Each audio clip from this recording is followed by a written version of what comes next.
वर्ष 1945 5 दिसंबर को दोपहर 2:10 पर अमेरिका नौसेना के 5 टॉर्पीडो बूमर एयरक्राफ्ट फ्लोरिडा से उड़ान भरी। इस मिशन को फ्लाइट 19 कहा गया। ये 3 घंटे का रेगुलर ट्रेनिंग मिशन था। कुछ खास नहीं, वे बस अपने रेगुलर ट्रेनिंग मिशन का संचालन करने के लिए उड़ान भर रहे थे। विमान के चालक दल के लिए 14 सदस्य थे। उसमें फ्लाइट लीडर के लीडरशिप में एक अत्यधिक अनुभवी पायलट और युद्ध के दिग्गज थे। इन 5 विमानों ने फ्लोरिडा के पूर्व की ओर से उड़ान भरी। सब कुछ सामान्य था, मौसम भी साफ था, लेकिन टेक ऑफ के लगभग 2 घंटे बाद उनके स्क्वाड्रन लीडर ने बताया कि उनके कंपास में अचानक से ही समस्या आ गई। उनका कंपास काम करना बंद कर देता है। वे अपने बैकअप कंपास निकालते हैं, लेकिन बैकअप कंपास भी विफल रहा। वे अपनी वास्तविक स्थिति का डेमोन्स्ट्रेशन नहीं कर सकते। वे दूसरे विमान के पायलटों से भी पूछते हैं, लेकिन उनके उपकरण भी खराब थे। Lieutenant Charles Carroll Taylor squadron leader थे। कंपास के टूटने के बाद रेडियो ब्रॉडकास्ट पर पूरी तरह से भ्रमित करने वाले संदेश भेजे गए। मौसम खराब हो रहा था।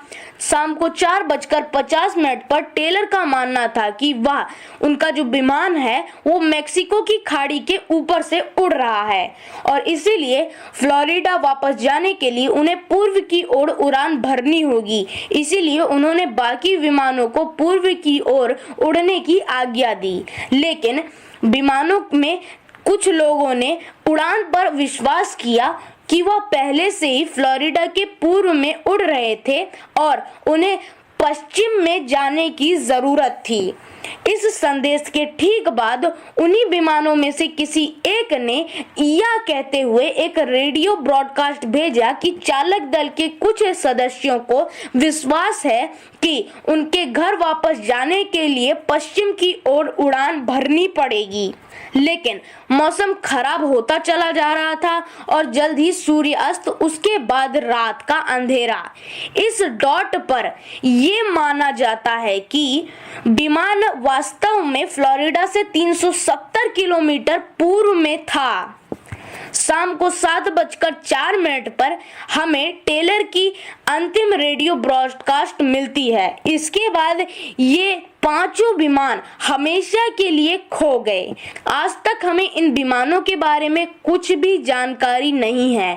वे कहां गए, उनका क्या हुआ।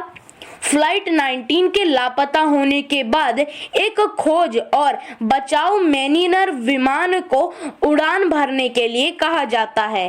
13 लोगों के दल के साथ वे फ्लाइट 19 को खोजने के लिए मिशन पर निकलते हैं, लेकिन उन्हें ढूंढते ढूंढते वो खुद ही गायब हो जाते हैं। सबसे पहले फ्लाइट 19 के 14 लोग हुए गायब और उसके बाद मॉनिटर खोज के बचाव विमान के 13 लोग। इसके बाद बड़े पैमाने पर हवाई और समुद्री तलाशी अभियान चलाया गया। उस समय का सबसे बड़े खोज अभियानों में से एक इस दिन उड़ानों की तलाशी के लिए किया गया, लेकिन उनके बारे में कुछ भी नहीं मिला, ना ही किसी इंसान का शव, ना ही विमान का कोई हिस्सा।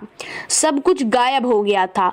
वह क्षेत्र जहां दोनों विमान गायब हो गए, आज हम उस क्षेत्र को बरमूडा ट्रायंगल के नाम से जानते हैं।